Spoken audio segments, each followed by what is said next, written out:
1970 AMC Gremlin. The Gremlin sold for 2/3 the cost of most small cars, which is appropriate because it looked like 2/3 of a car. Truth be told, the Gremlin was a stroke of corporate genius, cheap to develop and right for the times, and it was a runaway sales success, at least by AMC's modest standards. But did it have to be so ugly? It could have been worse. AMC considered a shortened version of the Hornet that design chief Dick Teague said was even uglier, though considering that he signed off on the Gremlin, we're not sure his opinion can be trusted. 1970 Buick Riviera. The second-generation Buick Riviera was a breathtakingly beautiful car, at least from 1966 until 1969, with its racy lines and inboard hidden headlights. And then, this happened. It takes a moment to appreciate just how ugly this car is, probably because of the mind's defensive mechanism of blocking out extreme trauma. But look long enough, you poor thing, and you will see it. The way the grille seems to be sliding down off the front of the car, the way the skirted rear fenders seem to be growing over the wheels like runaway mold, and the way the whole body is bloated like a drowning victim. Riviera sales, steadily rising through the late 60s, dropped like a girder in freefall when this bastardized blob hit the showroom floor. Mercifully, it was replaced by the controversial but beautiful boat-tail Riviera in 1971. 1970 Ford Thunderbird. The late 60s T-Birds were, if not exactly pretty cars, certainly non-offensive.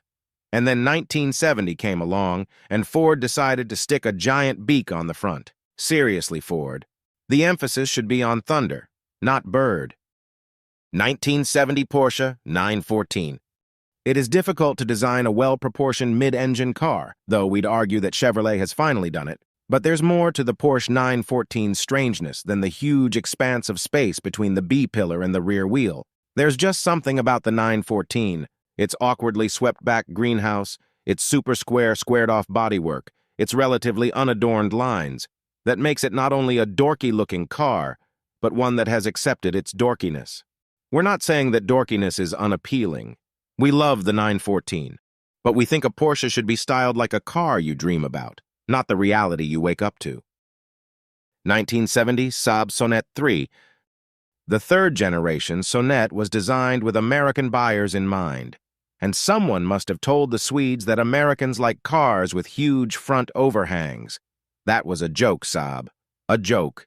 Nevertheless, the Sonnet showed up with this ridiculously elongated schnozzle, made worse by the big 5-mile-per-hour bumper jammed onto the front end. And as if the proportions weren't bad enough, the elongated front contrasted sharply with its awkwardly curtailed tail. No wonder Americans didn't take Saab seriously until the 900 came along.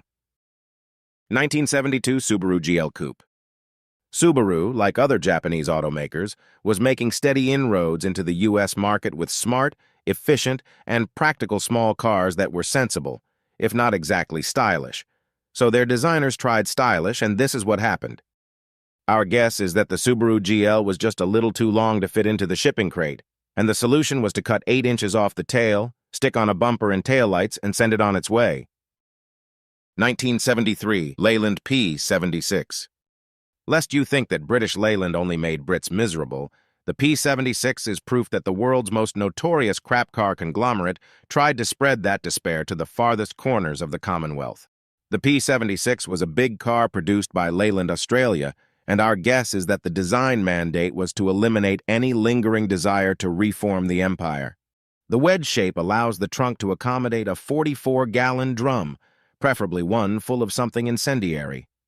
Besides being ugly, the P76 was built with all the care and quality for which Leyland was known.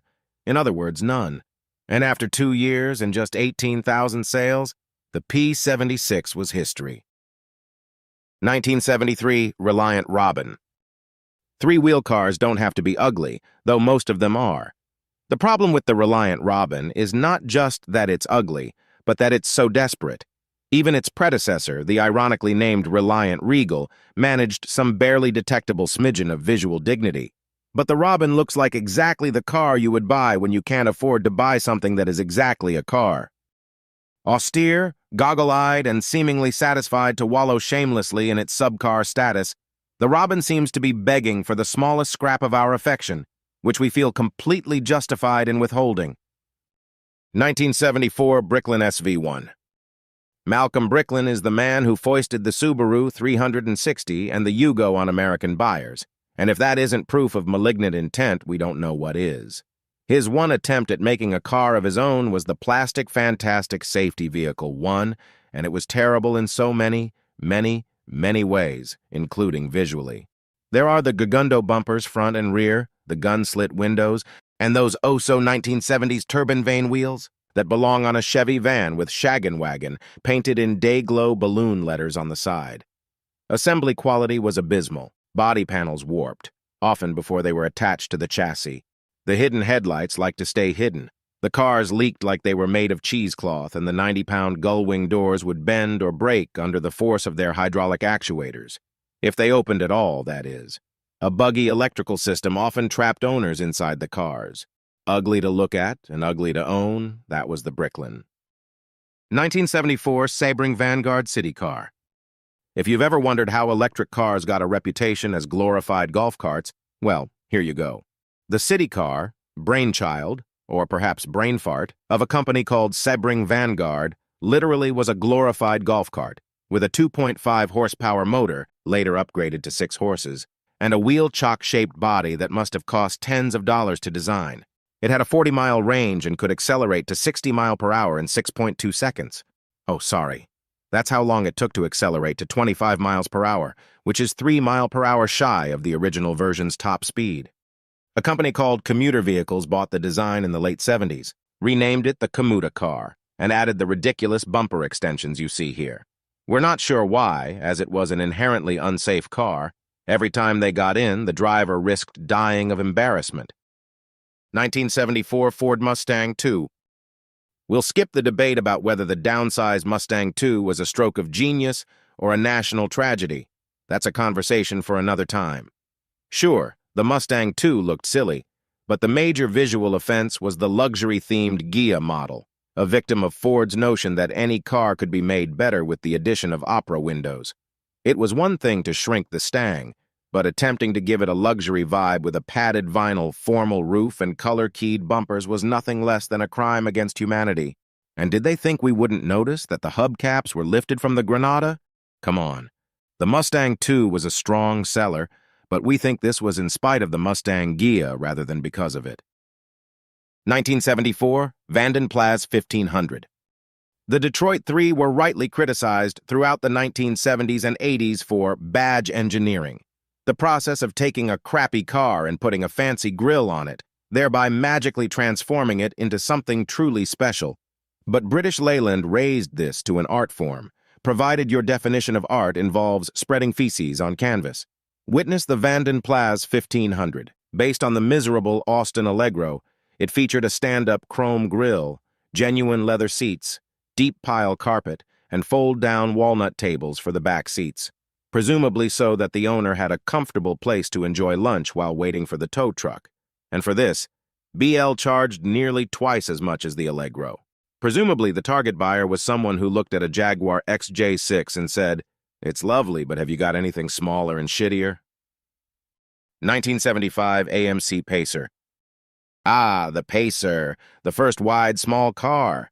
AMC's concept did make for some cute commercials, but it also made for a seriously unattractive car.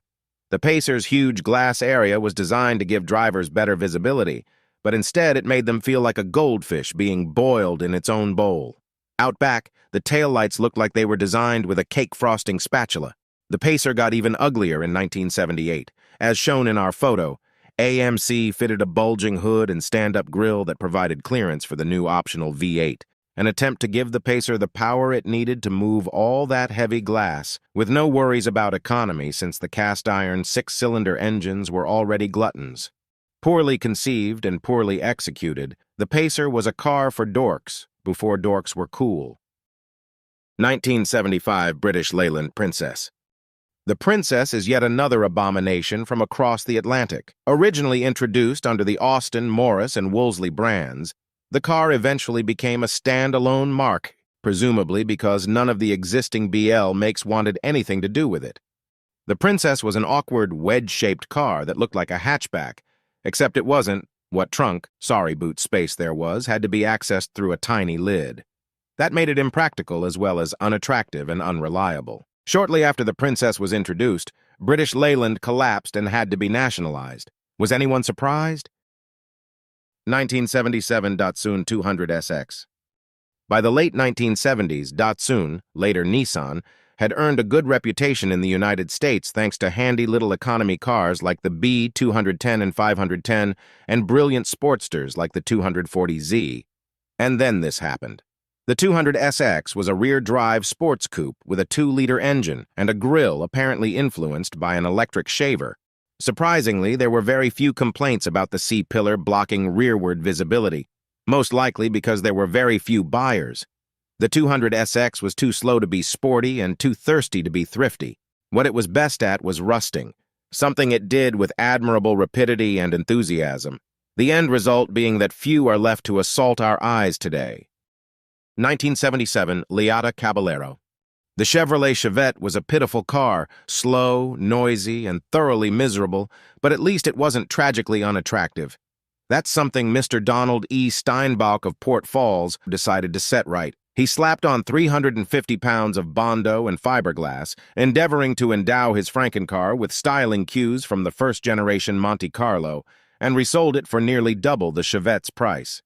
Amazingly, he made nearly 100 of the things, including a handful of El Camino-inspired pickup trucks that, if you can believe such a thing is possible, look even more ridiculous.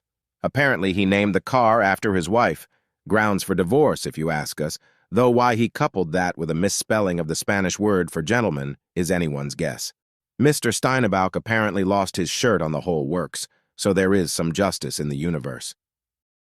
1977 Volvo 262C. Hemmings reports that when Henry Ford II came to Sweden to see Volvo's cutting-edge Kalmar plant, his team brought a phalanx of Lincoln Continental Mark Vs to drive around, and the Swedes were so taken that they decided to build their own version, a stupid idea that begat a stupid car. The story goes that Volvo didn't bother with a clay model, and that's too bad. Perhaps it would have stopped this disaster before it happened. To create this rolling horror, Volvo sent perfectly good 262 GL coupes to Bertone in Italy, which chopped 2.6 inches from the roofline and rendered the car unusable for anyone over 6 feet tall. Amazingly, some 6,600 were built over a 5-year period. Apparently, there are a lot of short people with bad taste. 1978 Oldsmobile Cutlass Aeroback. When the time came to downsize its successful mid-size cars, General Motors decided that the Buick Century and Oldsmobile Cutlass ought to have a European look. And what could be more European than a hatchback? The results, as you can see, were predictably awful. Technically, the Aeroback cars weren't hatchbacks, as they had a conventional trunk lid, but consumers didn't complain because they were too busy not buying them. GM was so confident in the design that it didn't bother to offer a traditional sedan version. Oops, sales tanked, but didn't die out completely thanks to the conventional wagon and rather attractive coupe. GM rushed a proper sedan into production for 1980. Though for reasons that can't quite be explained, the 2-door Aeroback got a stay of execution until 1981. If you're wondering why GM styling was so bland throughout the 1980s, well, now you know.